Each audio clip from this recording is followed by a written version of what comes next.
afternoon, Madam Toastmaster, fellow Toastmasters. My name is Magna Gopal, and today I will be talking about a topic that we are all too familiar with, and that is rejection.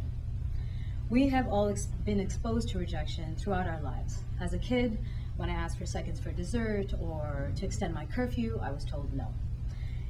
I've had school applications and job applications being rejected. I have asked people on dates and been turned down, and I've even asked for help from my friends and sometimes been ignored. So rejection does take place in many different forms and is prevalent in every aspect of our life. Salsa dancing is no exception, except it's a little bit different. It's where I would say that I learned the most about rejection. Let me go back into my dancing experience. So when I first started dancing, I would get asked to dance all the time. Maybe it's because I was always smiling and really bubbly, or maybe someone assumed that I was a good dancer because I was well dressed, or that I was just a new face and they were like, let me take her out for a test run. Either way, I was on the dance floor all the time. Eventually, they found out that I was not very good, that I was a beginner with zero technique, so people stopped asking me to dance. And if I wanted to dance, I was forced to do the asking, which is pretty nerve-wracking, especially for a beginner, because you don't know anybody. You go and work up the courage to ask a better dancer to dance. Maybe they're surrounded by their friends. Finally, when you ask, they say no. So you might be thinking, so what, Magna? We've all heard no in our lives. What makes dance so special or so different? So let me take you through an example of getting rejected applying for a job or asking someone out on a date. The chances of you asking again within seconds is pretty slim. Most likely, you'll end up waiting a few days, a few weeks, or a few months before you make another attempt, possibly get rejected again. But partner dancing takes rejection to a whole new level. Nowhere in my life have I experienced as much rejection as I have in dance. And I can explain that with one of my nights out. I go out dancing for about 3 or 4 hours.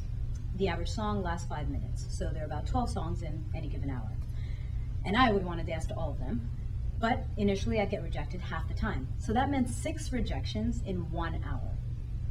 If I wanted to dance to one song in particular, I would ask until I got on the dance floor. Sometimes I'd end up getting rejected 3 or 4 times in just 30 seconds in the first beginning of the song. I don't know any other place in life that you get that many rejections in such a short time. Maybe telemarketers, but I can't think of anything else. So the problem with rejection is it affects us physically.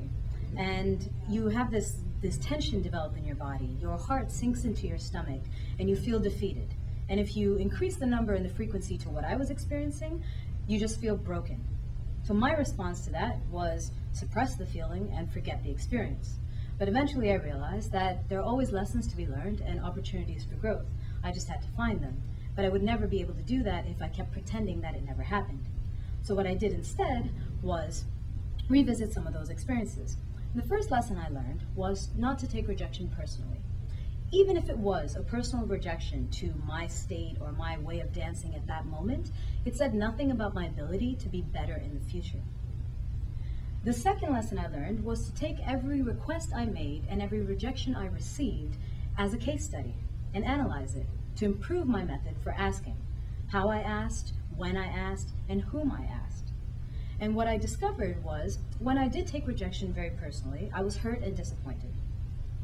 And I would take that hurt and disappointment and resentment into my next request. People started rejecting me in my approach before I even asked them for anything. Then, however, when I started to not take it as personal, I would focus more on my goals of having fun and just enjoying myself. And then my entire demeanor ended up being much more pleasant and positive. And I was more confident and more accepting of any answer that I would get. To add to that, I also made sure that I wasn't asking just anyone and everyone to dance. I would focus my attention on the people that were equally enthusiastic about dancing. And in this way, I started getting a lot more yeses. And this helped me redefine success as not just including yes, but also the learning process. And I was able to apply that not only to dance, but to dating, to work, to literally any situation where I had to ask someone for something. Now, the problem with rejection is that it affects us in that way. So sometimes what we have to do is confront it with perseverance and resilience instead of fear and caution. Analyze it so that we can learn lessons about ourselves, how to read people, and see that there's a technique for asking. And where there's a technique, there's the room for growth and improvement. Rejection is not the end of the road, though it does feel like that sometimes. It is just a step along the journey. And if we can change our perspective to view rejection as a teacher and learn lessons from it, we start to gain more insight about ourselves and other people. So if you can, to take a thought back into some of the encounters that you've had, the requests that you've made, how you made them, and how people have responded to you and how you've responded to them, and learn lessons from that, it makes it easier to tackle rejection in the future. And remember that it's always about perspective, and you can analyze the experience, learn from it, and then get back out there and go for what you want. Thank you.